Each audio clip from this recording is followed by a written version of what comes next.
காதல் கொல்லாதது, ஒரு காவல் இல்லாதது.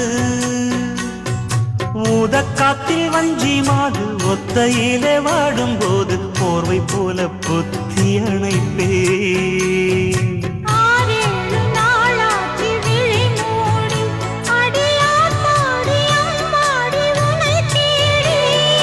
நீதானே மானே என் இளஞ்சோடி, உனை நீங்காது என்றும் என் உயிர் நாடி.